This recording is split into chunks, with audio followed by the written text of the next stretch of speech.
Sehebat apapun prestasi akademikmu, kalau sampai tidak memuliakan orang tua, hampa di hadapan Allah Subhanahu wa ta'ala. Ada seorang laki-laki, kata Nabi, kalau nanti dia datang kemari minta doa sama dia karena doanya makbul. Sahabat heran, karena sahabat itu definisinya man laqiyan Nabi sallallahu alaihi wasallam wa amana bihi wa mata 'alal Islam. 3 definisi sahabat: orang yang berjumpa dengan Nabi, beriman dengan Nabi, dan matinya dalam keadaan Islam. Maka itu disebut dengan sahabat menurut ilmu hadis.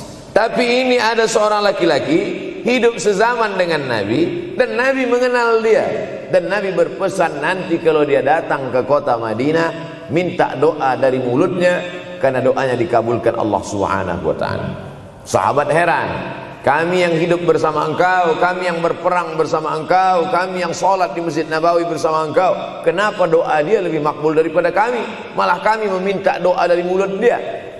Tapi tidak boleh membantah dan melawan Nabi. Pokoknya nanti kalau dia datang kemari, minta doa kepada dia. Setelah Nabi Muhammad SAW meninggal dunia, laki-laki itu pun sampai ke kota Madinah, berjumpa dengan sahabat. Sesuai dengan yang dijanjikan Nabi, mereka pun meminta doa kepada dia. Namanya Uwais Al-Qarni. Tapi kenapa doanya makbul? Ternyata dia tidak berjumpa dengan Nabi bukan karena dengki, bukan karena musuh, bukan karena tidak beriman. Dia tidak jumpa dengan Nabi, salah satu sebabnya adalah karena dia menjaga ibunya di Yaman.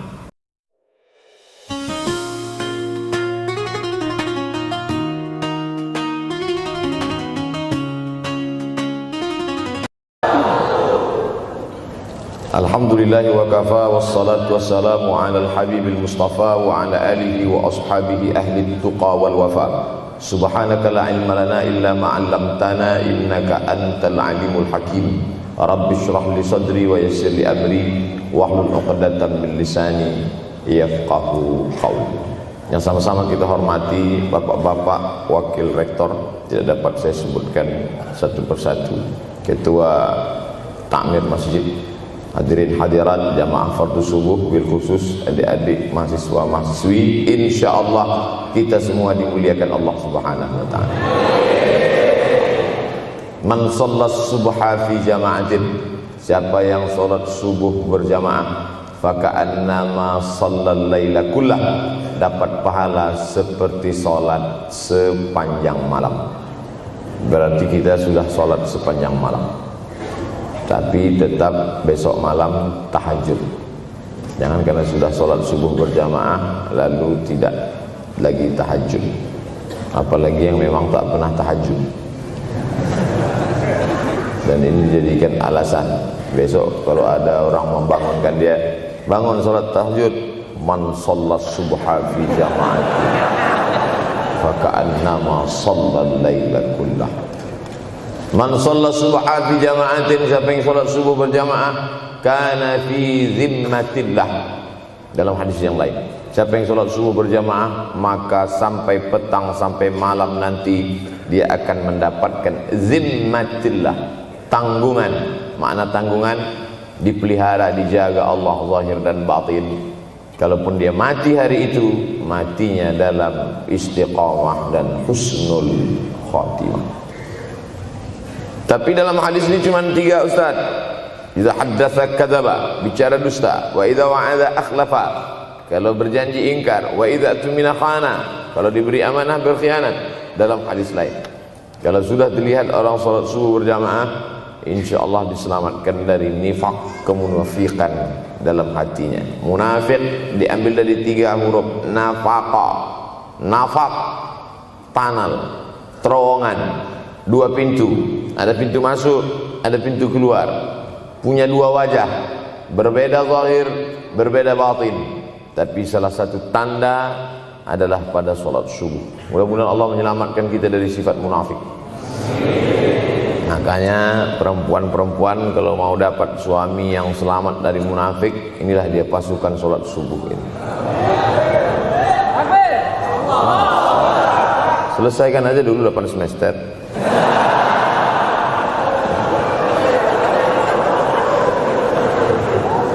Imam Abu Ja'far Al-Barzanji menulis dalam syairnya, walamma tamma min hamlihi, ketika sempurna hamil Aminah syahrani 2 bulan, ala ashhuril aqwalil marwiyah, menurut riwayat yang masyhur, tufiya bil Madinatil Munawwarati abuhu Abdullah, meninggallah abuhu, bapaknya, bapak Nabi Muhammad SAW, Abdullah bin Abdul Muttalib bin Hashim bin Abdi Manaf bin Qusay, di kota Al-Madinah Al-Munawwarah. Ketika itu usia Nabi 2 bulan dalam kandungan. Setelah itu Nabi SAW pun lahir, dibesarkan dalam peluk cium kasih sayang Aminah.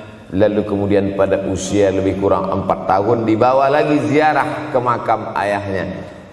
Dan dalam perjalanan pulang dari ziarah itu meninggal pula Aminah. Apa pelajaran yang ingin diambil dari kematian ayah dan ibu Nabi ini? Banyak analisa sesuai dengan ilmu orang masing-masing. Bagi psikolog yang katanya pengaruh akal manusia itu dipengaruhi 4, maka kata mereka manusia ini berpikir itu dipengaruhi oleh pertama ayah, yang kedua ibu, yang ketiga bacaan, yang keempat lingkungan. Maka Allah ingin membersihkan Nabi Muhammad sallallahu alaihi wasallam dari 4 ini. Apakah akal Nabi Muhammad itu dipengaruhi oleh ayahnya? Tidak, karena dia tidak sempat bertemu. Apakah Nabi Muhammad SAW itu akalnya dipengaruhi oleh ibunya? Tidak, karena 4 tahun sudah meninggal dunia. Apakah Nabi Muhammad SAW itu dipengaruhi oleh bacaannya? Tidak, karena Nabi tidak bisa membaca. Walladzi ba'atsa fil ummiyina rasulan minhum, Allah yang mengutus dia kepada umat yang ummi, la yaktub wa la yaqra, tak menulis dan tidak membaca. Minhum, dan dia bagian dari mereka, dia juga tidak bisa tulis baca. Apakah Nabi Muhammad SAW itu dipengaruhi oleh lingkungannya? Tidak, karena di lingkungannya zina begitu bebas, tipu muslihat, dan dia tetap dengan jati dirinya bergelar Al-Amin, orang yang paling amanah menurut para psikolog. Tapi ada analisa lain. Mengapa ayahnya meninggal ketika dia berusia 2 bulan dalam kandungan, dan belum sempat pula dia mendapatkan kasih sayang seorang ibu?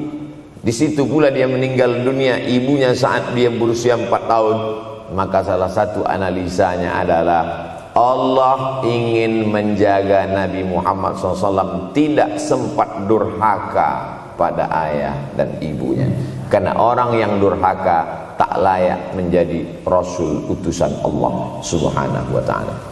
Makanya sehebat-hebatnya bapak Nabi Ibrahim bernama Azar. Apa kata Azar? Wa idh qala Ibrahimu li abihi Azara. Ingatlah ketika Ibrahim berkata kepada bapaknya Azar, atattakhidhu asnaman alihah, mengapa engkau menjadikan berhala ini sebagai Tuhan wahai bapakku Azar?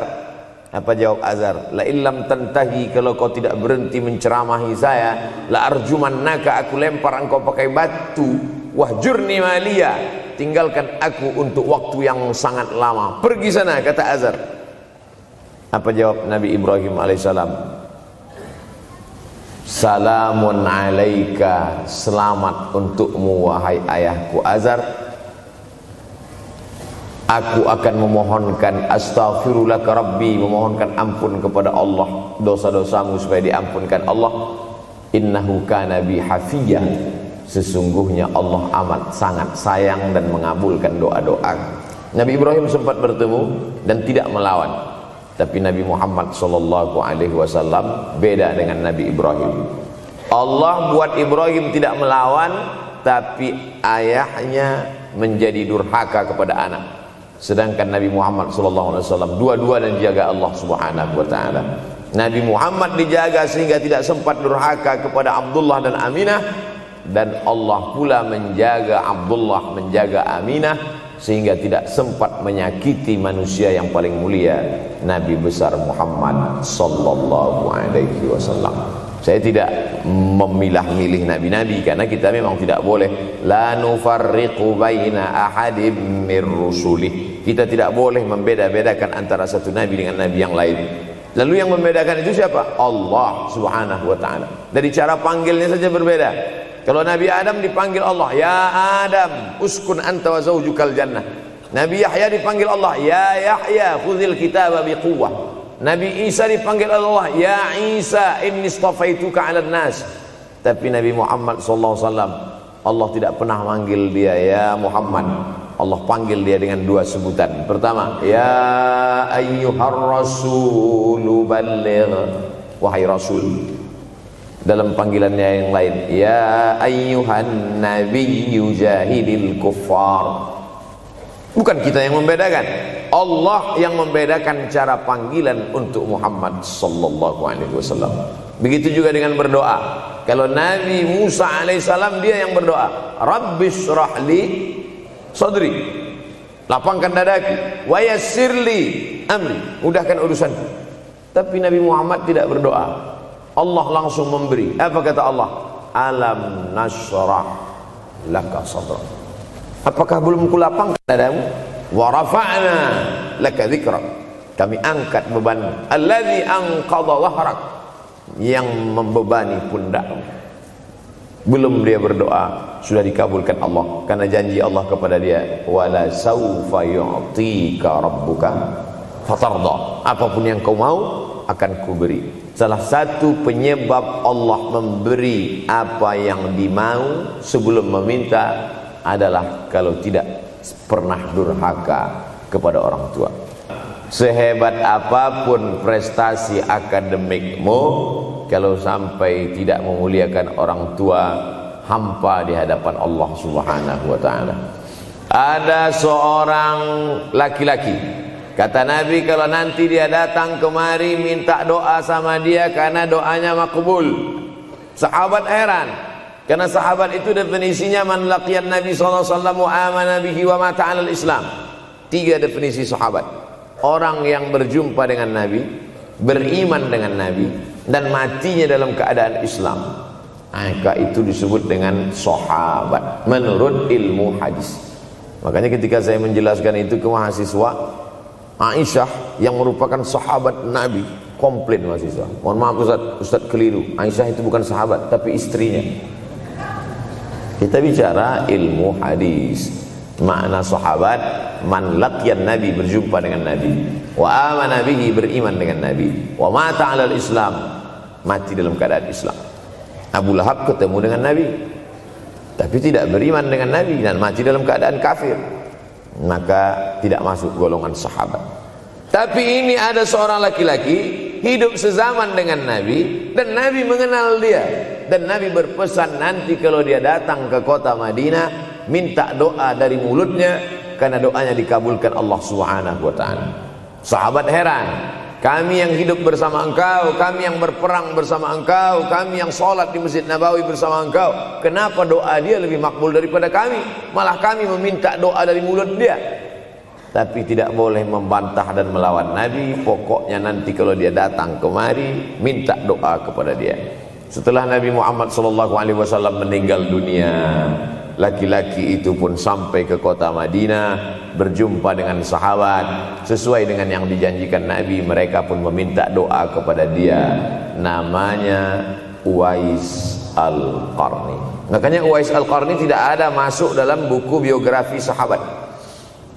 Kalau mau mencari biografi sahabat Nabi, buka kitab namanya Al-Isabah fi Tamyizis Sahabah, atau baca juga Usudul Ghabah fi Ma'rifatis Sahabah, atau baca juga Al-Isti'ab fi Ma'rifatil Ashab.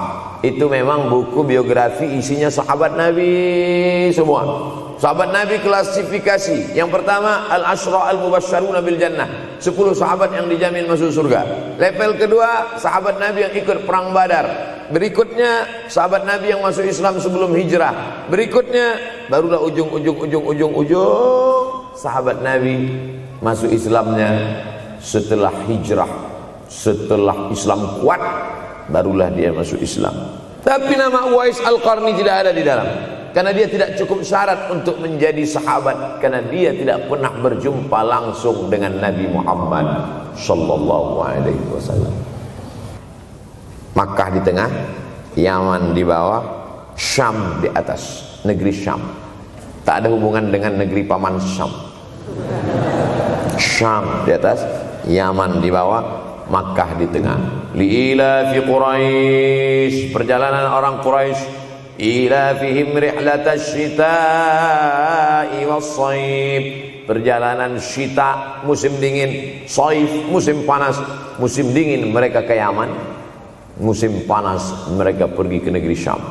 Kenapa dingin ke Yaman? Karena Yaman ini kalau musim dingin tidak terlampau dingin, salju tidak turun. Kalau pergi ke negeri Syam, salju turun. Palestina, Yordania, Suriah, Lebanon. Suriah, Lebanon ada salju. Maka musim panas Nabi pergi ke negeri Syam, karena kalau musim panas di Yaman panas sekali. Sedangkan ke negeri Syam panasnya tidak seberapa. Perjalanan orang Arab Quraisy ini diceritakan Allah, di negeri Yaman itulah tempat kampung Uwais Al-Qarni. Tidak sempat dia berjumpa dengan Nabi, tapi doanya lebih makbul daripada orang-orang yang berada bersama Nabi, karena keutamaan berbakti kepada ibu. Kalau sama ayah boleh ngelawan Pak Ustaz? Enggak juga. Jangan ini nanti dijadikan dalil. Kamu kenapa lawan bapakmu? Ada seorang laki-laki. Ini kadang jamaah pandai motong-motong ceramah saya, hanya untuk mencari pembenaran. Sedangkan kita ngaji ini mau mencari kebenaran. 1000 dalil bagi orang untuk mencari kebenaran, tapi ada 1001 hujjah untuk orang yang suka mencari pembenaran. Nah, jadi kalau saya bicara tentang ibu, sesungguhnya ayah sudah masuk, karena tanpa ayah kita juga bukan apa-apa dan bukan siapa-siapa, walaupun jatah ayah sepertiga, sedangkan ibu lebih daripada itu. Man ahaqqun nas bi husni suhbati, siapa orang yang paling layak mendapatkan baktiku ya Rasulullah? Ummuka. Summa man, siapa lagi? Ummuka. Summa man, siapa lagi? Ummuka. Summa man, abuka. Itu yang menyusun itu Nabi SAW, bukan saya. Itu makanya ibumu, ibumu, ibumu, bapakmu. Kenapa Nabi 3 kali? Kenapa Nabi menyebut laki-laki 1 kali, perempuan 3 kali? Karena ibumu mengandung, ibumu melahirkan, ibumu menyusukan. Siapa yang mau dapat 3 kali? Coba yang 3 ini. Mengandung, melahirkan, menyusukan. 3 ini belum bisa dilakukan oleh laki-laki dimanapun. Adapun merubah wajah sudah bisa. Makanya ada lady boy, wajah lady, betis boy. Tapi untuk mengandung tidak bisa. Ana Rahman, aku ini Rahman, kata Allah. Syaqaqtur rahim wa ja'altu lahu isman min ismi. Aku ciptakan satu makhluk di dalam perut perempuan, maaf, namanya rahim, dari namaku. Ini yang belum bisa dibuat dokter dimanapun di dunia ini, menciptakan rahim, belum bisa. Andai terpecah rekor ini, maka kebanggaan luar biasa bagi LGBT. Tidak bisa, sampai hari kiamat tidak akan bisa, janji Allah. Karena Allah mengatakan dalam hadis qudsi, Ana Rahman ja'altu lahu isman min ismi. Maka ada satu makhluk dalam perut perempuan yang diciptakan, diambil dari Asmaul Husna. Sehebat-hebatnya laki-laki, dari ujung rambut sampai ujung kaki tidak ada di tubuhnya ini yang diambil dari Asmaul Husna, tak ada. Bahwa namanya dari Asmaul Husna ada, Abdus Somad. Tapi ada makhluk di badannya diambil dari Asmaul Husna, itu hanya ada pada perempuan. Oleh sebab itu perempuan luar biasa. Makanya kampus Universitas Ahmad Dahlan memuliakan perempuan. Mana perempuan? Di atas letaknya. Makanya saya tidak terlalu berani mendongak ke atas. Begitu hebatnya perempuan. Perempuan adalah ibumu, perempuan adalah istrimu, perempuan adalah anakmu, perempuan adalah adikmu. Maka saat engkau memuliakan perempuan, engkau sedang memuliakan 4 aspek dari kehidupan. Ketika Nabi Muhammad SAW diutus Allah ke atas muka bumi ini, salah satunya adalah mengajarkan manusia bagaimana menempatkan pada posisinya. Posisi dia adalah tempat kita menumpang. Ketika ada seorang laki-laki yang sudah sukses diwawancarai, siapa orang yang paling berjasa dalam hidup Anda? Dulu waktu saya merantau ke Yogyakarta, belum ada apa-apa, saya sempat numpang di rumah dia selama 4 bulan, kata seorang artis dalam sebuah wawancara. Begitu bangganya dia berkata, itulah orang paling berjasa kepada saya karena saya sempat numpang di rumahnya 4 bulan. Tapi ada yang dia lupa, bukan rumahnya yang kau tumpang, bukan ruang tamunya yang kau diami, sempat numpang di perutnya 9 bulan 10 hari. Tak pernah kau sebut. Angkat tangan yang tidak menumpang di rahim, langsung dari planet Mars langsung kemari. Enggak ada. Mr. Bean yang kita semua sehebat apapun pernah menumpang di perutnya. Oleh sebab itu makanya dosa yang paling mengerikan adalah kalau ada orang jual sabu-sabu, peminum khamar, di dunianya bahagia, happy, senang. Itu Ustaz, pengedar narkoba, hidupnya aman, adem, ayem, tentram. Di akhirat azabnya baru diberikan Allah Subhanahu wa taala. Ada orang yang pelakor senior, tapi hidupnya di dunia senang-senang saja. Di akhirat nanti azabnya ditunda. Namanya istidraj. Istidraj diambil dari kata daraja, tertunda.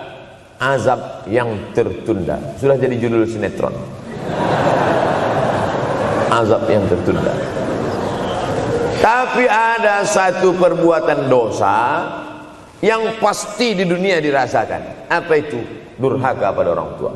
Orang yang durhaka pada orang tua, di dunia dia tetap dapat, di akhirat dapat sekali lagi. Itu janji Rasulullah SAW. Lama hidup banyak dirasa, jauh berjalan banyak dilihat, lama jadi ustadz banyak yang curhat.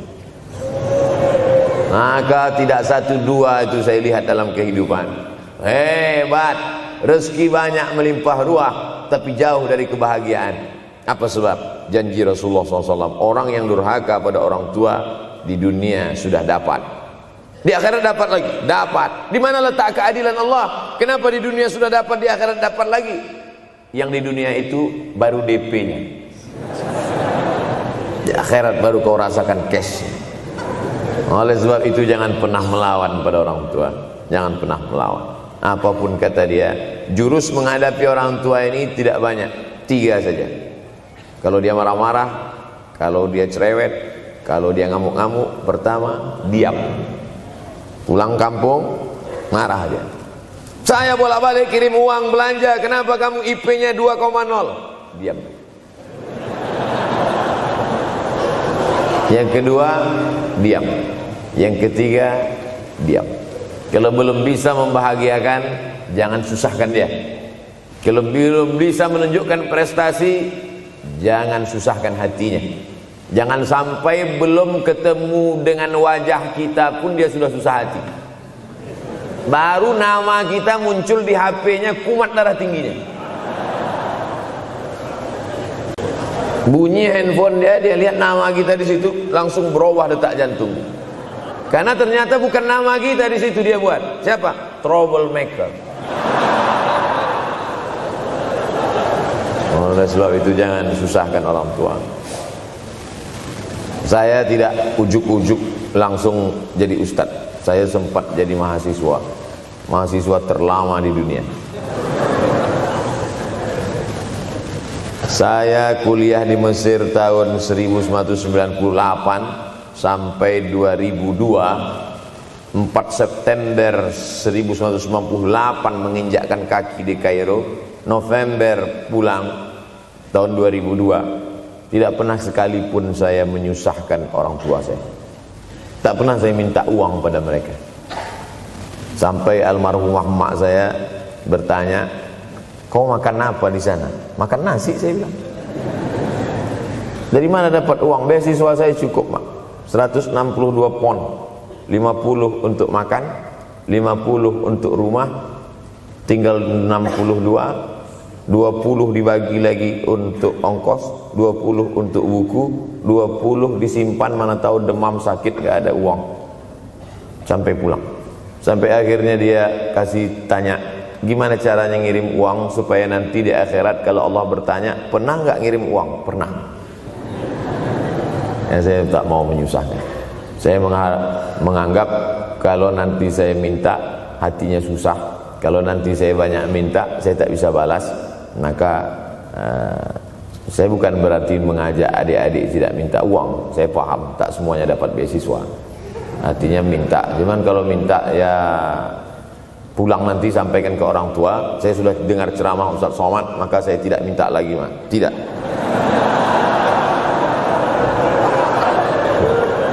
Tapi tolong dirapel setahun sekali aja. Kalau mau merasakan bagaimana sayang mereka, coba hilangkan sayangnya itu agak 1 bulan, 2 bulan, 3 bulan, itu baru terasa. Karena sifat manusia ini kalau sudah tidak ada baru terasa. Judul lagu Roma. Kalau dia masih ada di depan mata kita, masih dekat dengan kita, kita merasa dia biasa-biasa saja. Tapi kalau dia sudah tidak lagi ada, itu barulah. Oleh sebab itu coba kalau mau merasakan, kasih tahu dia, papa, mama, untuk biaya kuliah saya 1 semester ini tolong jangan kasih dulu. Saya mau jual koran dulu. Saya mau kerja di Dorsmir dulu. Saya mau kerja loper dulu. Saya mau susah-susah dulu. Nah, seketika saat kita tahu susahnya itu, tetes peluh keringat, air mata, di situ loh baru kita tahu, oh ternyata perjuangan mereka ini luar biasa. Saya tidak bicara ceramah saja, tapi dalam kehidupan saya pribadi dulu saya laksanakan, saya pernah buat, saya pernah kerjakan. Tapi tidak saya rencanakan itu, saya harus begini, tidak. Memang bagian dari takdir hidup. Mungkin tidak minta uang itu karena jauh ke Mesir. Kalau seandainya dekat, sering juga minta. Nah, memang dikondisikan saya untuk terbang jauh ke Mesir, lalu kemudian setelah jauh itu tidak meminta, tapi kemudian setelah pulang berjumpa, sempat bersama orang tua. Bulan Maret 2019 kemarin baru meninggal dunia ketika saya sedang ceramah di Madura, Pulau Madura, diundang oleh sahabat saya, kakak kelas di Mesir dulu, Dr. Fauzi Tijani. Dan pagi itu rencananya mau ziarah ke makam Kiai Khalil di Pulau Madura. Begitu mau ziarah langsung dapat SMS segera pulang karena orang tua meninggal dunia. Akhirnya saya langsung ke airport Surabaya dan langsung pulang. Sebelum malam sudah tiba pemakaman. Artinya apa? Penyesalan panjang kenapa tidak mencium tangan orang tua. Kenapa tidak? Karena saya pikir masih lama ya. Nah, ini satu kekeliruan. Di mana-mana selalu saya sampaikan, jangan pernah berpikir usianya masih lama walaupun dia sehat. Karena sehat walafiat, tidak ada kurang satu apapun. Masih lama. Ternyata apa yang terjadi? Berangkat hari Sabtu, hari Ahad tausiah, hari Senin pagi, tanpa sebab, tanpa penyakit. Oleh sebab itu kalau masih hidup orang tuamu di rumah, pulang. Tapi jangan ini jadikan alasan. Besok enggak masuk kelas, kemana? Pulang semua.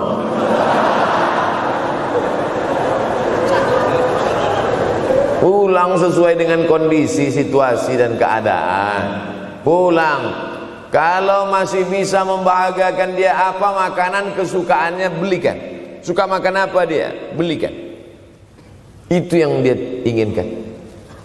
Andai kita gendong dia dari Yogyakarta berangkat ke kota Makkah, sampai di Makkah tawaf 7 putaran, dari Safa ke Marwah, pulang lagi ke Jogja, belum tentu dapat membayar sekali teriakan dia saat mengeluarkan kita ke alam dunia. Jadi banyak orang terlalu membanggakan. Saya sudah banggakan dia Pak Ustaz, saya sudah bayarkan ONH-nya. Berapa? Baru DP-nya. Sudah merasa berbakti kepada orang tua? Belum. Makanya digunakan kata birrul walidain. Kenapa Allah tidak menggunakan kata husnul walidain? Hasan baik, jayyid baik, thayyib baik, khair baik. Tapi yang dipakai birrul walidain. Hanya satu-satunya kata untuk orang tua dipakai birrul walidain. Karena kata birru adalah sifat Allah Subhanahu wa taala. Makanya di antara Asmaul Husna ada Al-Barrut Tawwab. Allah yang punya sifat itu. Maka kita diharapkan berakhlak seperti akhlak Allah Subhanahu wa taala. Addabani Rabbi fa ahsana ta'dibi. Allah mendidik aku menjadi beradab sehingga adabku penuh. Allah Subhanahu wa taala tidak ada puji Nabi Muhammad SAW. Hai Muhammad yang salat tahajudnya sampai kakinya bengkak. Hai Muhammad yang hajinya tidak ada. Apa kata pujian Allah untuk Nabi Muhammad SAW? Wa innaka la'ala khuluqin azim. Akhlak agung dan mulia. Oleh sebab itu tak ada gunanya prestasi S1, S2, S3, postdoktoral, profesor kalau tidak berbakti kepada orang tua. Makanya orang tua itu levelnya langsung setelah Allah. Wa qadha rabbuka alla ta'budu illa iyyah. Langsung wa bil walidaini ihsana. Ihsan. Lihat lagi penggunaan kata ihsan dalam hadis Nabi. Jibril alaihissalam datang, rambutnya tidak berdebu, bajunya sangat putih bersih, tapi tidak ada orang yang kenal. Diriwayatkan oleh Sayyidina Umar ibn al-Khattab radhiyallahu anhu, aku melihat ada seorang laki-laki rambutnya sangat hitam dan bajunya sangat putih, tapi kami tidak ada yang kenal. Ini tiga indikasi ini menunjukkan kebingungan. Kalau ada orang rambutnya sangat hitam dan kita kenal, berarti dia memang orang situ, memang tinggalnya di situ. Tapi dia kalau orang perantau, rambutnya pasti berdebu karena tinggal di gurun pasir. Sekarang kan banyak tuh anak-anak muda yang rambutnya berdebu. Itu berarti orang jauh, bukan orang Jogja. Bajunya sangat putih, tapi kami tidak kenal. Kalau bajunya agak-agak kotor, berarti dia musafir. Pantas kalau kita tidak kenal. Tapi bajunya sangat putih, berarti dia memang orang situ. Tapi kami tidak kenal. Kata Umar bin Khattab, rambutnya sangat hitam, bajunya sangat putih, tapi kami tidak kenal. Dan dia duduk berhadapan dengan Nabi, lututnya dekat dengan lutut Nabi, tapi kami tidak kenal. Dia bertanya tentang iman, dia bertanya tentang Islam, dia bertanya tentang ihsan. Setelah selesai baru Nabi bertanya, Umar, ya, kamu tahu siapa tadi yang datang bertanya tentang iman, Islam dan ihsan itu? Tidak. Jibril yu'allimukum dinakum. Tadi yang datang itu adalah Jibril alaihissalam. Orang selevel Umar bin Khattab tidak kenal Jibril. Ada orang Indonesia baru ketemu Jibril.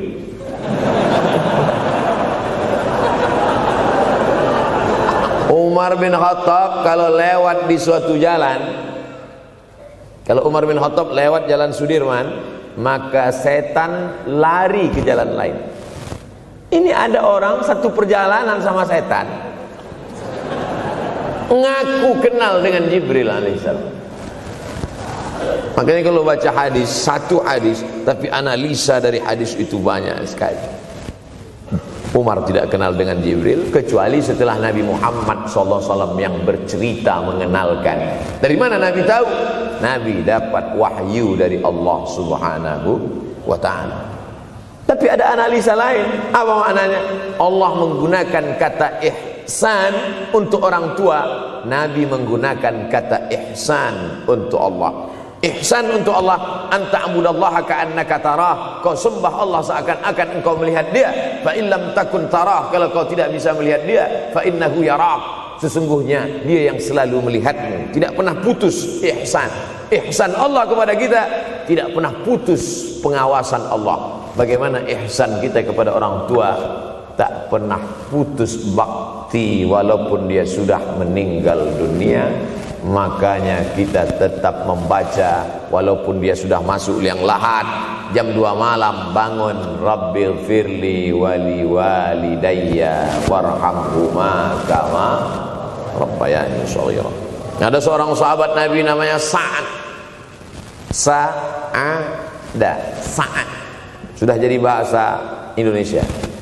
Banyak juga orang Indonesia laki-laki sifat Sa'ad. Orangnya Sa'id, artinya bahagia. Sa'adah, kebahagiaan. Jenenge sapa? Sangadah. Itu dari bahasa Arab. Sa'adatun, bahagia. Datanglah seorang laki-laki bernama Sa'ad menjumpai Nabi SAW. Ya Rasulullah, wahai Rasulullah, ummi matat, ibu saya sudah meninggal dunia. Afa atasaddaqu anha, kalau saya bersedekah kira-kira pahalanya sampai apa tidak untuk almarhumah ibu saya? Kata Nabi, tasaddaq, silakan engkau bersedekah. Ayu sadaqatu afdal, sedekah apa yang paling afdal? Saqiyul ma, memberi air minum. Memberi air minum, niatkan untuk almarhum almarhumah, kata Nabi, tasaddaq, silakan sedekah. Langsung tanpa pikir panjang, apa kata Sa'ad? Idzan ahfiru bi'ran, kalau begitu saya gali sumur sekarang juga, sumurnya saya wakafkan dengan niat almarhumah. Oleh sebab itu, yang orang tuanya sudah meninggal dunia, pulang dari sini jangan gali sumur, cukup telepon, assalamualaikum, sumur bor. Cari pondok pesantren yang kesulitan air, pergi ke kaki-kaki gunung, orang mencari air, satu jerigen mikul 5 km jalan.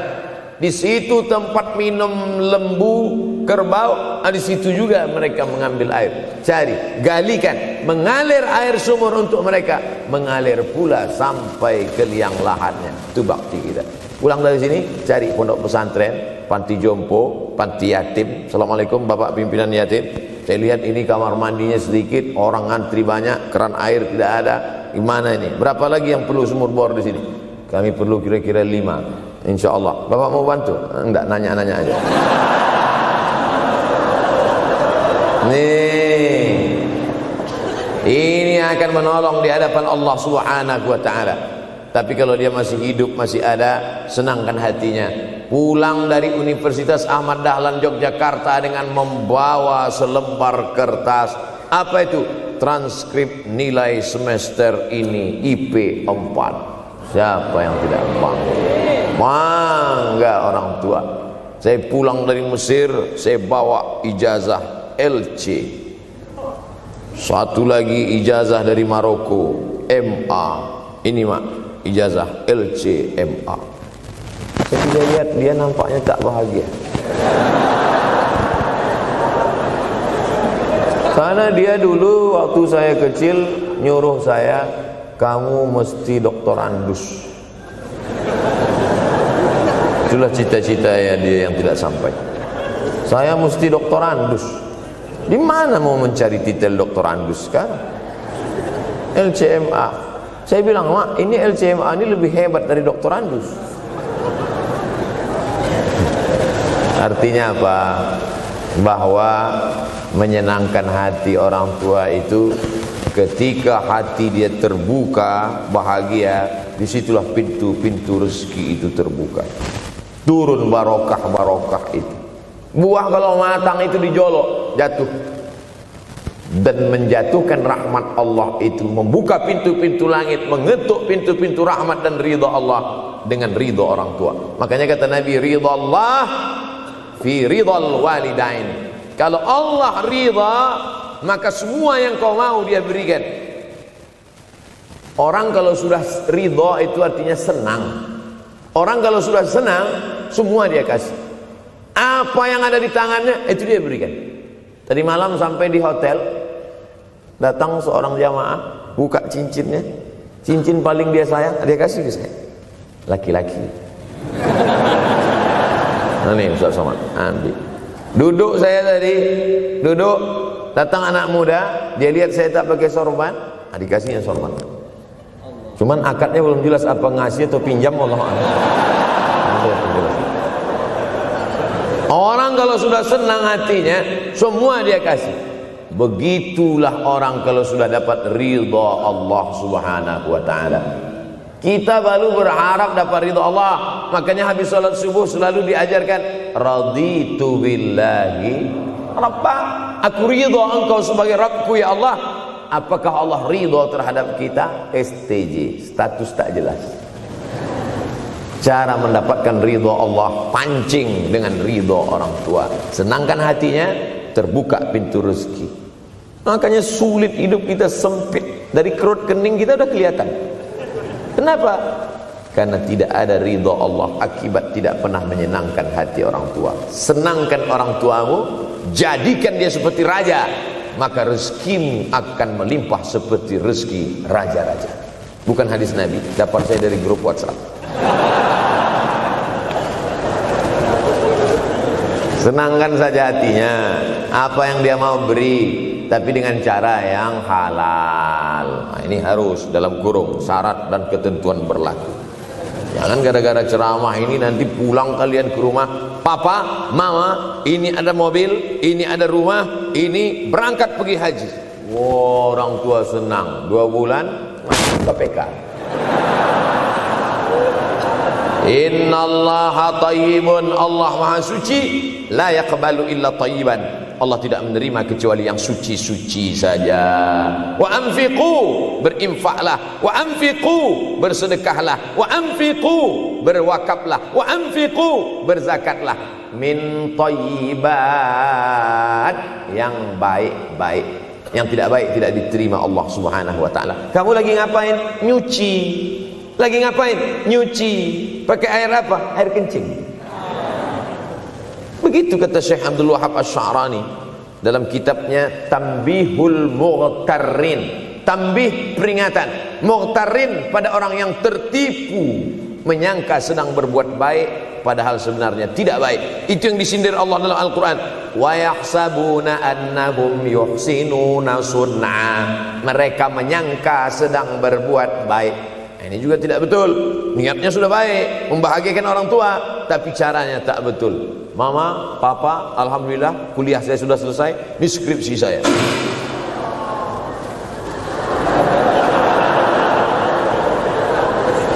Masya Allah. Bayangkan kalau kiamat tiba-tiba terjadi. Begitulah agaknya terkejutnya kita. Kiamat terjadi tapi belum sempat berbakti kepada orang tua.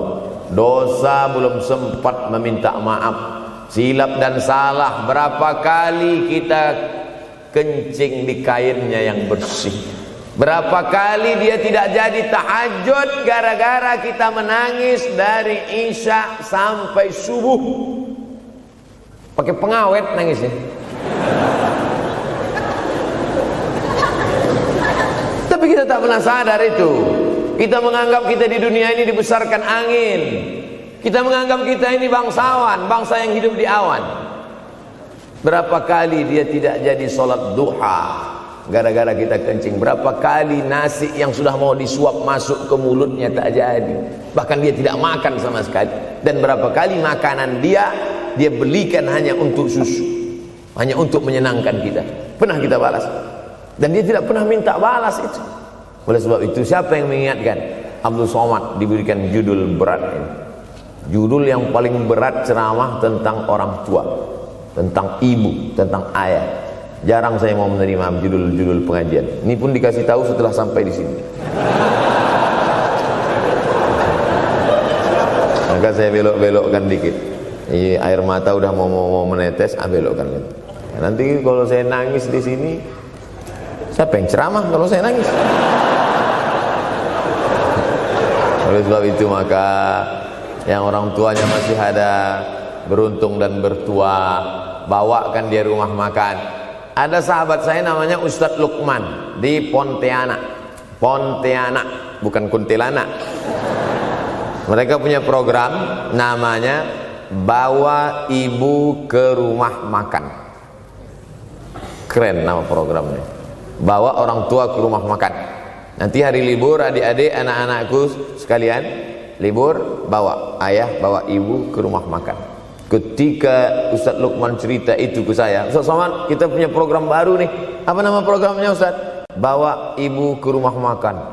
Alhamdulillah Ustaz Lukman, seluruh rumah makan di Pekanbaru tempat tinggal saya itu, semua sudah saya bawa. Emak almarhumah saya bawa sup tunjang, saya bawa rendang, saya bawa goreng ayam, saya bawa goreng puyuh, saya bawa. Cuman ada rumah makan ular sawah itu yang tak saya bawa singgah. Lain dari itu sudah saya bawa. Tak ada penyesalan dalam hati, senangkan hatinya. Apa pakaian yang dia suka? Orang tua itu tidak minta yang besar, asal ada sih. Pulang dari Yogyakarta sampai ke rumah, ini tadi ada nampak sedikit tanda terkenang. Kalau banyak makan sendiri. Ketika dia senang melihat itu, bahagia hatinya, nampak senyum di tepi bibirnya, pada saat itulah rahmat Allah terbuka. Pada saat itulah ridha Allah datang. Mengapa sulit mencari pekerjaan? Mengapa payah mencari penghidupan? Salah satu yang mempersempit ridha Allah itu adalah karena tidak berbakti kepada orang tua.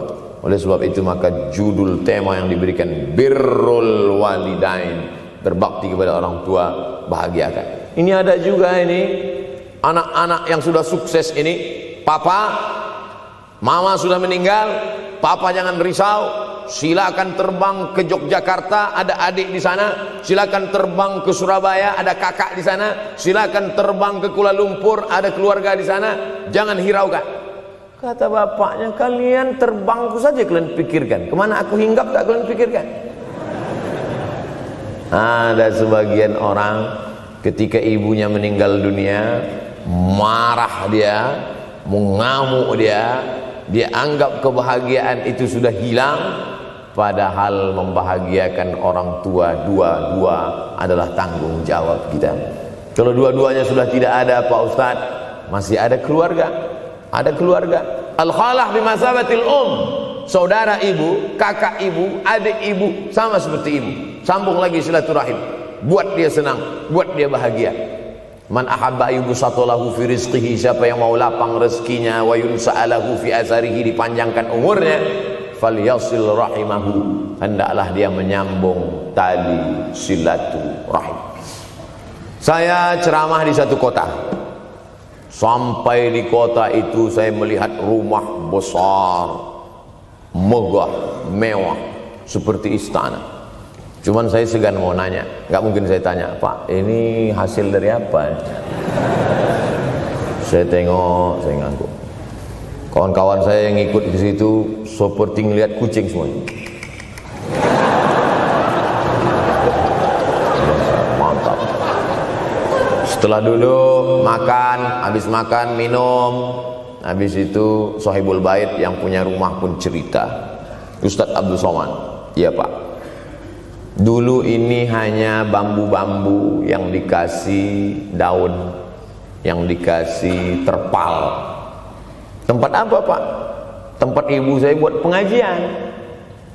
Setiap tahun dibuat begitu.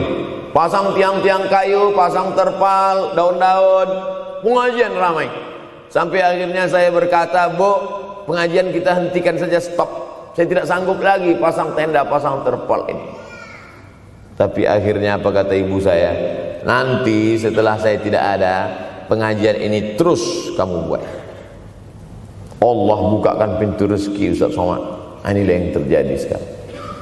Saya belikan orang tua saya itu rantai, saya belikan gelang, saya belikan cincin. Bulan depan saya datang, sudah nggak ada lagi. Mana gelangnya Mak? Nggak ada. Mana rantainya Mak? Nggak ada. Mana cincinnya? Nggak ada. Kemana? Itu kan emas mahal. Sudah saya jual. Untuk apa? Untuk bersedekah ke fakir miskin. Rupanya gelangnya, rantainya itu habis dia berikan sedekah fakir miskin. Tobatkah si bapak untuk berbakti? Tidak. Bulan depan dia belikan lagi. Sampai akhirnya diberikan Allah balasan melimpah ruah. Ternyata ini rahasia dari keberhasilan hidup, karena menyenangkan hati orang tua. Saya tak sebut nama, saya tak sebut lokasi, tapi yang mau berkunjung nanti saya kasih lokasi tepatnya. Saya kasihkan nanti alamat dari Google, saya kasih, supaya melihat secara nyata. Kalaulah rezeki itu hanya diberikan kepada orang yang bersungguh-sungguh, pergi pagi pulang petang, peras keringat banting tulang, maka tentu yang kaya itu adalah sapi yang membajak dari pagi sampai sore. Kalaulah kekayaan keberhasilan itu diberikan yang paling pandai memanjat, maka tentu yang kaya itu monyet. Tapi Allah berikan kepada siapa? Yang dia ridhai. Dan penyebab ridha Allah itu adalah karena orang tua yang senang hatinya.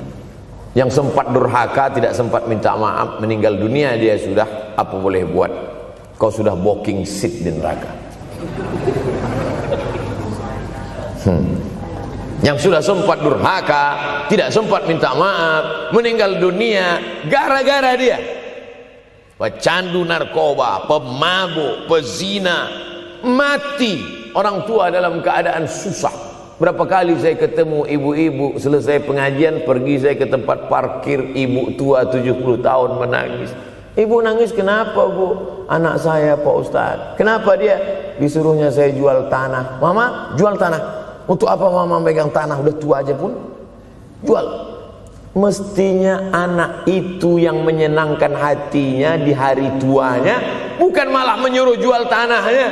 Jual tanah supaya dia bisa bangun rumah, jual tanah supaya dia bisa menyekolahkan anak-anaknya. Na'udzubillah. Sudahlah tidak membahagiakan, malah menyusahkan.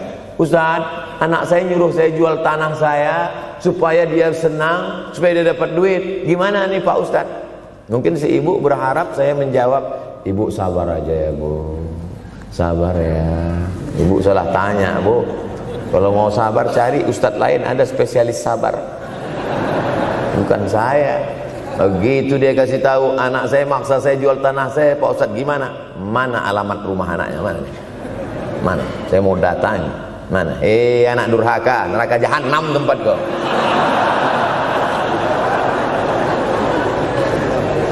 Tak mau dia ngasih alamat.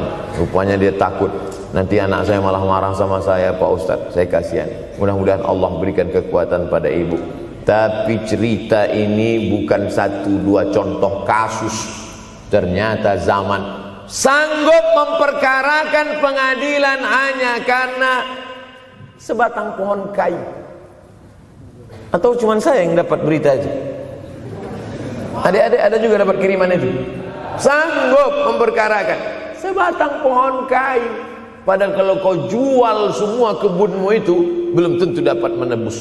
Datang seorang laki-laki mengadu kepada Nabi Muhammad SAW. Ya Rasulullah, ini bapak saya ini kurang ajar sekali. Bapaknya kurang ajar? Diambilnya harta saya ya Rasulullah. Gimana ini ya Rasulullah? Apa kata Rasulullah SAW? Anta wa maluka li abik. Anta sampai ke tempat kita jadi ente. Anta wa maluka, ente, harta ente, li abik, punya bapakmu. Jangankan hartamu yang di rumah itu, dirimu pun punya bapakmu. Nabi membela, seolah-olah Nabi berkata, apa yang diambil itu belum ada apa-apanya dibandingkan melepuh kulitnya untuk memberikan engkau sesuap makanan yang halalan thayyibah. Orang yang durhaka pada orang tuanya, insya Allah anaknya juga akan durhaka kepada dia. Oleh sebab itu maka jangan pernah durhaka. Kalau sempat durhaka lalu kemudian meninggal dunia dia, Pak Ustaz, sudah meninggal pun tetap masih bisa berbakti. Pertama dengan doa, kedua dengan sodakoh. Kalau kebetulan rezeki banyak sodakoh. Kalau tidak ada rezeki melimpah, doa. Bangun malam, Rabbi firli wali walidayya warhamhuma kama Rabbi firli, ya Tuhanku ampunkan aku, wali walidayya, ibu dan ayahku, Warhamhuma, sayangi mereka berdua. Kama, sebagaimana Rabbayani shaghira, sebagaimana mereka mendidik aku. Coba kita lihat susunan kalimatnya, seperti ada kekeliruan kalimat. Na'udzubillah, mana mungkin kalimat Allah keliru. Allah ingin menegur kita, sayangi mereka sebagaimana mereka mendidik aku. Mestinya kalimatnya kan tidak begitu. Sayangi mereka sebagaimana mereka menyayangi aku. Tapi ternyata sayang belum tentu mendidik, tapi mendidik pasti sayang. Karena bunyi kalimatnya, sebagaimana mereka mendidik aku. Jadi banyak juga anak-anak ini tidak sayang karena salah didik. Disangka sayang itu dengan ngasih motor, disangka sayang itu dengan ngasih gadget, disangka sayang itu dengan ngasih transfer uang yang berlebihan. Belum tentu sayang. Dulu ada insinyur arsitek yang membangun salah satu rumah keluarga saya. Kuliahnya di Jogja. Cerita dia, dulu saya kuliah di Jogja, Ustadz Abdul Somad, insinyur. Terus teman kami sakit di kos-kosan. Kami bingung mau nelpon siapa. Akhirnya datang mobil mewah, parkir polisi, tentara ramai. Barulah kami tahu rupanya dia anak menteri. Jadi sayang orang tua itu bukan mesti dibelikannya apartemen, dibelikannya mobil, belum tentu. Boleh jadi itu justru menjerumuskan anak. Diberikan apartemen, diberikan mobil mewah, habis 2 bulan kena virus HIV AIDS. Tapi kalau dibuatnya kita jauh, saya yakin adik-adik kuliah di Universitas Ahmad Dahlan, ada yang dari timur Indonesia, ada yang dari Sumatera, lalu kemudian di tengah kesendirian, belum makan, uang kos belum bayar, transfer macet, datang setan berbisik, hei, sebetulnya kau anak yatim piatu yang dibuang. Bukan, orang tuamu bukan tidak sayang, dia hanya sedang ingin mendidik supaya engkau menjadi anak yang mandiri. Maka nanti kalau sedang duduk termenung gitu, tiba-tiba datang bisikan, pergilah cari jembatan, terjunlah. Maka saat itu katakan dalam hatimu, lawan, hei setan. Orang tuaku sayang kepadaku, dia hanya ingin supaya aku mandiri. Ada orang tua yang salah didik kepada anak-anak, sampai mengikat tali sepatu pun anak tidak pandai.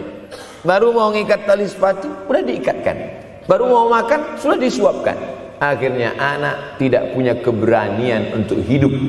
Harta dia punya, uang dia punya, materi dia ada, satu yang dia tidak punya, tidak ada mental. Tapi anak-anak, adik-adik Universitas Ahmad Dahlan adalah orang yang punya keberanian untuk hidup. Betul?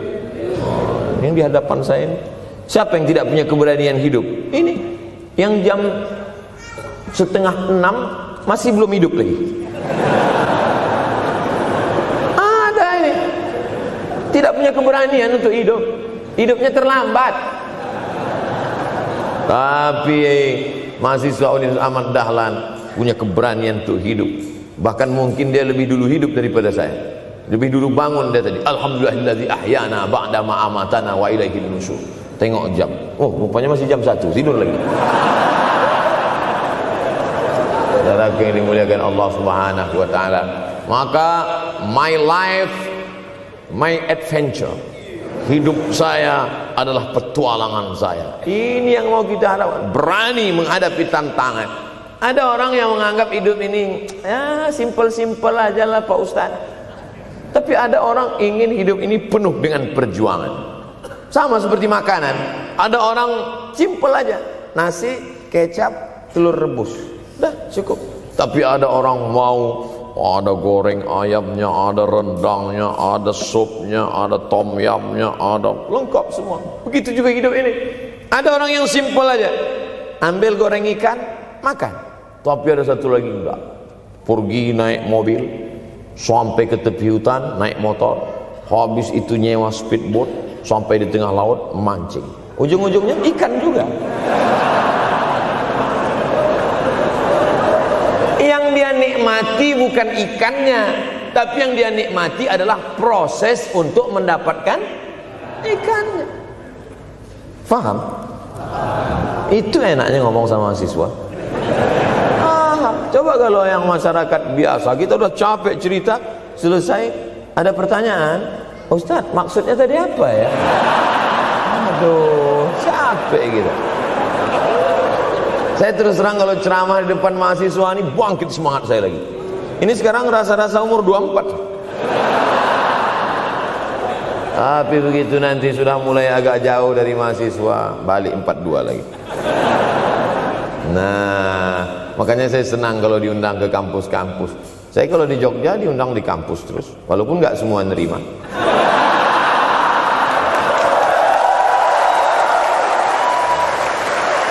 Saudara yang dimuliakan Allah Subhanahu wa taala, maka kita harus sering-sering bersama. Apa ini takbir? Takbir itu ngusir setan. Tadi saya ceramah jam 4:30, sekarang sudah jam 5:30 artinya saya sudah ceramah 70 menit. Ini sudah keluar dari kode etik, karena di mana-mana saya ceramah 60 menit.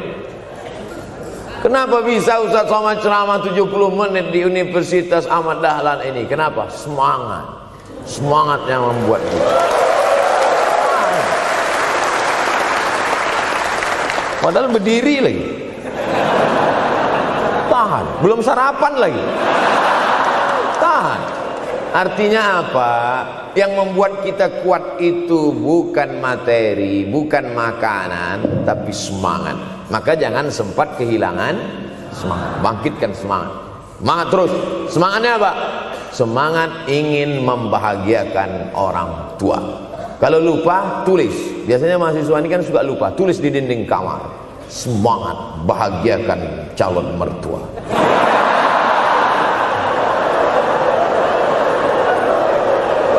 Nanti teman kos-kosan datang ngelihat, loh, kata Ustaz Somad kan orang tua, kenapa ente buat mertua? Sedangkan mertuaku saja kebahagiakan, apalagi orang tua.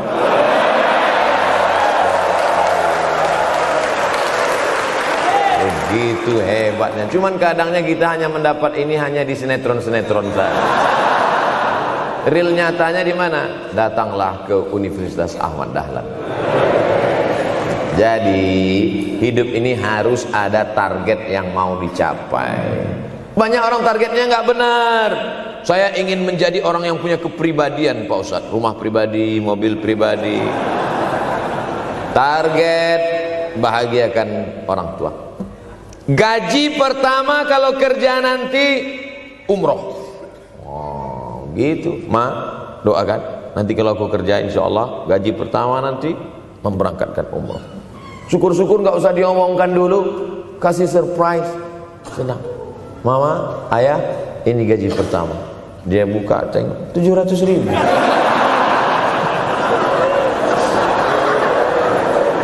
Menangis dia menerima gaji pertama itu, bukan karena harunya sikit. Gitu dia buka amplop, oh kok setitik loh. Haru dia. Kenapa setiap mendapat hadiah dari anak, orang tua selalu meneteskan air mata? Karena kita tidak pernah besar dalam pandangan matanya. Kita sehebat apapun, kita tidak pernah besar di matanya. Di pandangan ibu ayah kita, kita adalah anak kecil yang tapak kakinya 2 jari, panjangnya sejengkal. Maka jangan pernah ceramahi orang tuamu. Jangan mentang-mentang sudah mahasiswa pulang, ayah sini, mama sini, dulu assalamualaikum. Bisa. Karena kita tidak pernah besar di mata orang tua. Kita tetap kecil. Walaupun kamu sudah menikah, sudah punya istri, sudah punya anak, kau tetaplah anak-anak dalam pandangan dia. Oleh sebab itu jangan sok besar, jangan sok hebat. Kalau ada pesan yang ingin mau disampaikan, jangan melalui mulut kita, dipinjam mulut orang lain. tokoh masyarakat, alim ulama. Dia ngajinya di mana? Ada yang mau kita perbaiki, jilbabnya mungkin kurang panjang, mungkin ada kebiasaan dia yang kurang baik. Sementara kita udah ngaji, sudah belajar di Universitas Ahmad Dahlan, sudah terpelajar, membuat dia mau menjadi orang baik. Tidak mesti dari mulut kita, pinjam mulut orang lain. Assalamualaikum Pak Kades, pinjam mulut Pak Kades sebentar. Pak Kades, ayah saya kan orangnya baik sama Pak Kades. Iya, nanti kalau saya ngomong dia nggak dengar. Jadi saya mohon tolong Pak Kades. Pak Kades, ayah saya sampai sekarang belum sholat Pak Kades. Jadi tolong Pak Kades nasihati dia. Kata Pak Kades, saya juga nggak sholat. Hancur dunia persilatan. Oleh sebab itu senangkan. Ini banyak anak-anak yang udah ngaji, yang sudah aktivis masjid, merasa ingin orang tuanya baik, dia sendiri menceramahi, nggak ketemu, nggak connect dia. Ayah sini. Orang yang tidak sholat neraka jahanam tempatnya. Sakit hati, meleleh air matanya. Sekali kau buat air matanya menetes, maka kau akan berenang dalam kesengsaraan. Jangan pernah buat dia menangis. Kalau dia nangis haru Pak Ustaz, nggak apa-apa. Cuman kita kan sulit membedakan mana air mata haru, mana air mata sedih. Sama-sama bentuknya air mata. Makanya ada ungkapan jangan menangis air mata buaya. Kenapa selalu kalau disebut air mata buaya? Karena memang buaya menangis bukan karena sedih, tapi karena kekenyangan. Buaya kalau habis makan orang, keringat, buaya itu tidak ada pori-porinya. Kita kalau berkeringat kan keluar pori-pori, ini keluar air. Buaya nggak ada. Satu-satunya tempat air keluar, itulah. Makanya menangis buaya, keluar air mata buaya. Maka jangan sampai kita nangis karena kekenyangan. Haru dia melihat pemberian kita. Di saat itu menetes air matanya, berdoa, dia memanjatkan doa, mengetuk pintu-pintu langit, terbuka. Masya Allah. Tembus. Pantasan doa mahasiswa Universitas Ahmad Dahlan kabul, rupanya pintu terbuka. Doa kepada Allah Subhanahu wa taala. Kadang-kadang kita merasa doa kita yang dikabulkan Allah, kadang-kadang kita merasa sok hebat. Setelah dia meninggal dunia, barulah kita sadar rupanya selama ini kita hanya menumpang doa. Numpang, bukan doa kita yang dikabulkan Allah ternyata, tapi doa dia. Tapi dia tidak pernah cerita itu. Dia nggak pernah ngomong. Apa pernah dia panggil kita? Sini sebentar. Aku sudah capek doain itu. Pernah dia bilang itu.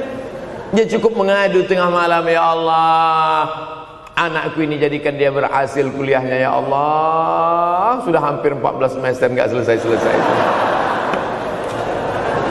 Dia mengadu kepada Allah Subhanahu wa taala. Ma, aku susah ini sekarang. Susah kenapa? Skripsiku ditolak terus.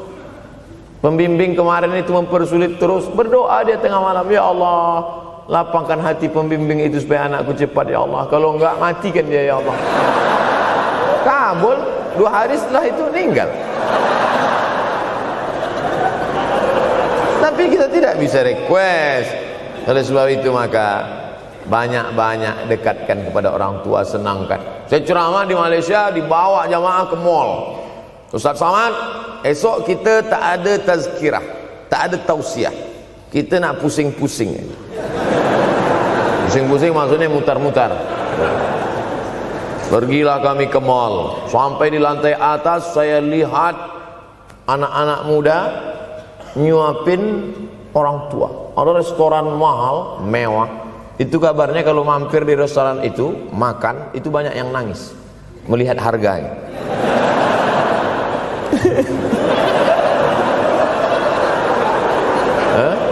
Ada saya lihat anak-anak muda yang ganteng-ganteng, perempuan yang cantik-cantik menyuap orang tua. Orang tua yang sudah tak berambut, sudah perempuan tak berambut lagi, rontok saking tuanya, kulit sudah keriput.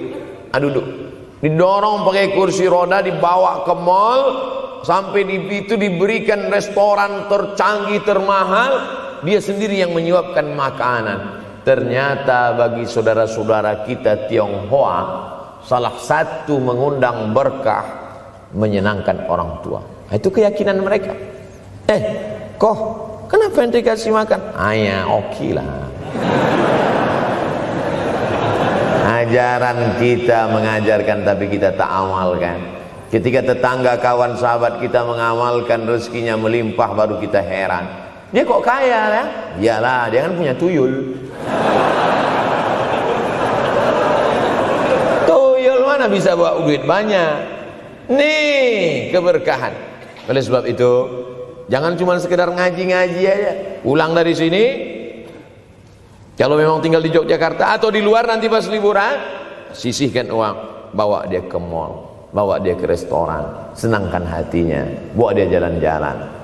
Cuman tetap juga yang logis. Kalau dia udah tua, janganlah dikasih kacang goreng. Sesuaikanlah, agar-agar kasih.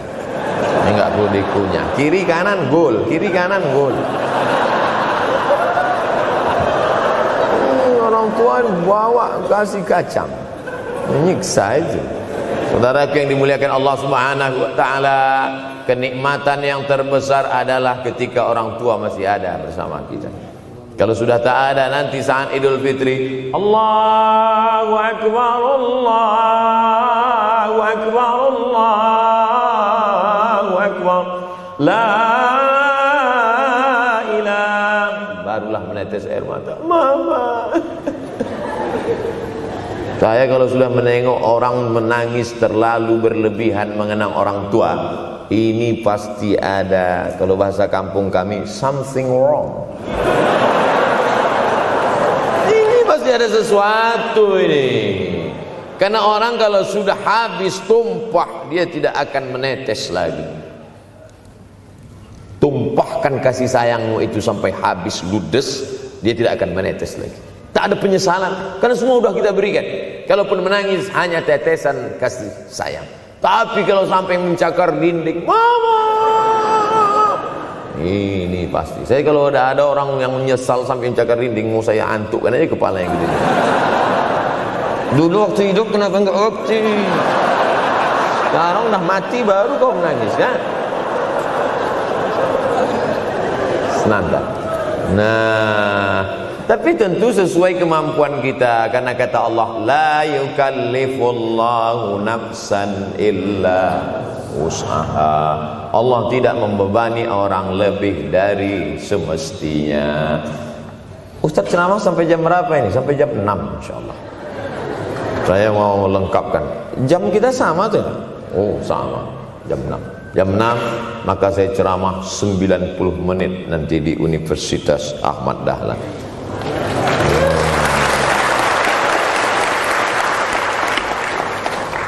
Berceramah di Universitas Ahmad Dahlan merupakan suatu kebanggaan bagi Abdul Somad. Kenapa begitu? Saya pengagum Kiai Haji Ahmad Dahlan, termasuk ulama yang saya kagumi. Lalu kemudian, apa kekaguman di antara kekaguman Ustadz terhadap Kiai Haji Ahmad Dahlan? Beliau punya keberanian untuk melawan arus TBC, tahayul, bid'ah, coerafat. Dia berani melawan itu. Dan akhirnya, dan beliau tidak membangun ketokohan. Tidak yang dibangkitkan itu Ahmad Dahlannya, tapi yang dibangkitkan itu metodenya. Yang dibangun itu relnya. Sehingga nanti kalau kereta apinya lapuk, tetap akan ada kereta api baru yang lewat di rel ini. Ini yang dibangun. Dan akhirnya sampai hari ini saya sedang berada di hadapan kereta api yang baru. Ada Thomas.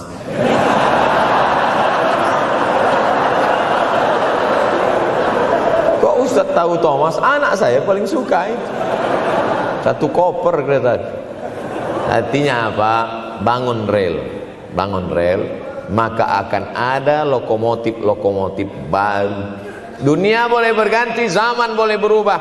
Idza waqa'an ala ahadikumul qiyamah, kalau kamu sudah mau mati, wa fi yadihi fasilah, di tanganmu ada bibit korma. Sudah mau mati, di tangan ada bibit korma. Apa yang kita lakukan? Ada sebagian orang kalau sudah mau mati, ya wes gua aja lah. Kalau di tanganmu ada bibit korma, gali-gali tanah sedikit, tanamkan. Untuk apa nanam korma sudah mau mati? Bukan kita sempat memakan manisnya, tak sempat bermaung di bawah daunnya yang rindang. Bukan kita yang menikmati, tapi ada orang lain dan pahalanya mengalir ke makam kita. 28.000 ibadah mengalir ke makam Kiai Haji Ahmad Dahlan. Angka 28.000 itu dari mana Pak Ustaz? Angka mahasiswa Universitas Ahmad Dahlan. Ustaz tahu dari mana? Ya makanya kalau orang ngomong tuh dengar. Makanya saya kalau diundang ceramah, Ustaz nanti sebelum ceramah kita ada acara makan dulu. Ya selama itu saya diam aja, ngumpul-ngumpulkan bahan. Jangan pernah melihat modal materi, tapi kuatkan usaha dan tawakal. Nih bantuan cuma 6 miliar, tapi ternyata keperluannya berapa? 126 miliar. Tapi buktinya jadi masjid yang besar. Kalau diikutkan modal, mana mungkin cukup? Maka begitu juga dalam menatap hidup ke depan. Kamu kenapa belum juga nikah? Modalnya besar Pak Ustaz. Terus gimana? Nunggu yang gratisan aja lah. Dan begitu, usaha, tawakal, doa. Doa. Nah, bagi yang masih lajang, yang mau nikah, itu kalau bisa doanya jangan sir, agak jahar dikit. Ya Allah, umur udah 40. Dengar sama sebelah, loh belum mas katanya, belum. Bodoh.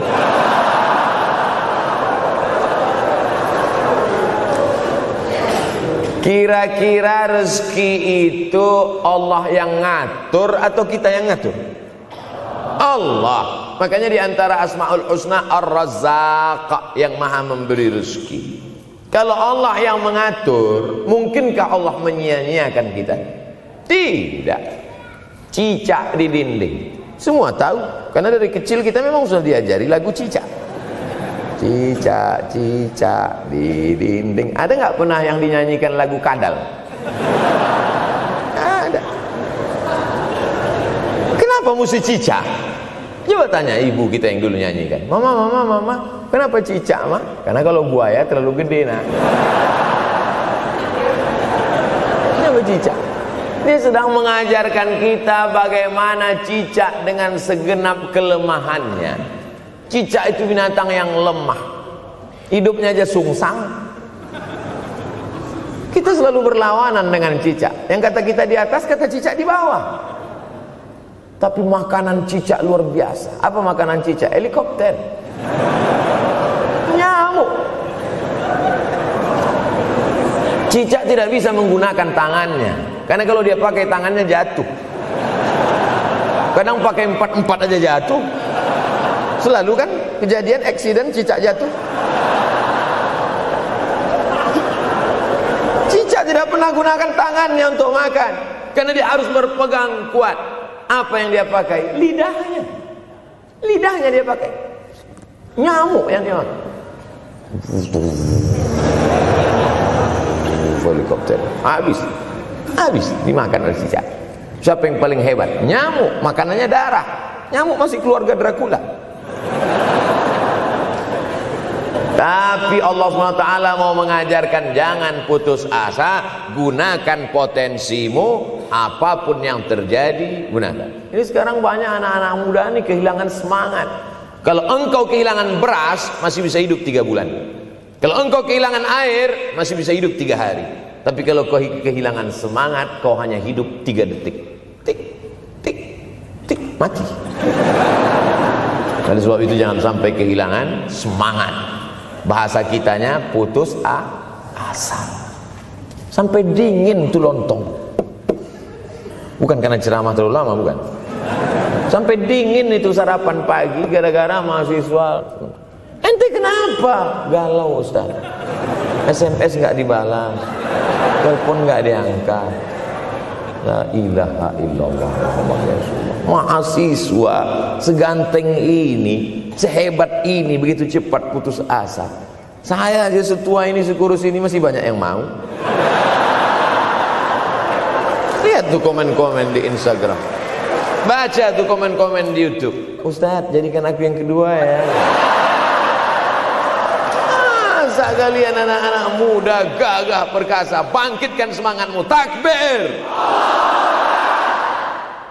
Banyak yang belum ketemu jodoh. Saudara yang dimuliakan Allah Subhanahu wa taala, maka bangkitkan semangat. Tapi yang namanya semangat ini tidak bisa bangkit dengan banyak. Kita lihat orang bersemangat, pede di depan orang, pede luar biasa. Dia kok pede sekali? Pakai santai. Banyak juga yang semangat, pede luar biasa, rupanya pakai jimat. Kita pede kita bukan karena sabu-sabu, bukan karena narkoba. Pede kita karena kita sudah serahkan semuanya pada Allah. Inna sholati wa nusuki wa mahyaya wa mamati lillah. At-tahiyatul mubarakatun sholawatun thayyibatun lillah. Tapi tetap satu, jangan nanti mentang-mentang udah dengar ceramah saya at-tahiyatul mubarakatun.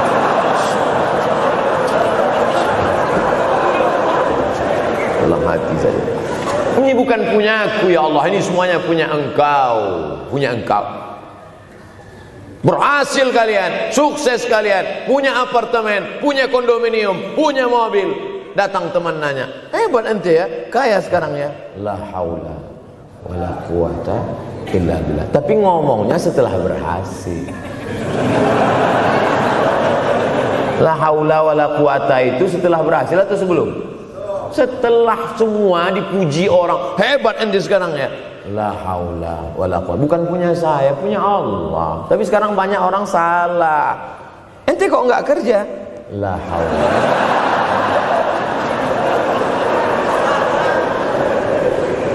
La haula wala quwwata illa billah. Subhanallah, masya Allah, tabarakallah. Menunjukkan manusia lemah, tak punya apa-apa. Dia ingin berkata, ini hanyalah punya Allah. Begitu juga dengan acara ini. Kenapa acara di masjid, kenapa acara di kampus kemarin ramai melimpah ruah? Bukan karena panitia, bukan karena Ustaz Abdul Somad, bukan karena baleho yang besar, tapi la haula wala quwata illa billah. Pulang dari sini, bangkitkan semangat, senangkan hati orang tua, kejar prestasi, terus kuliah. Mudah-mudahan semuanya selalu mendapatkan kebaikan. Amin ya rabbal alamin. Terima kasih atas segala perhatian. Mohon maaf atas segala kesilapan dan kekhilafan. Abdul Somad, hamba Allah yang fakir, mohon maaf. Berpisah kita di tempat ini, tapi kita tak pernah putus dalam persahabatan, karena kita selalu bersama, jauh di tempat, dekat di doa. Terima kasih. Wassalamualaikum warahmatullahi wabarakatuh.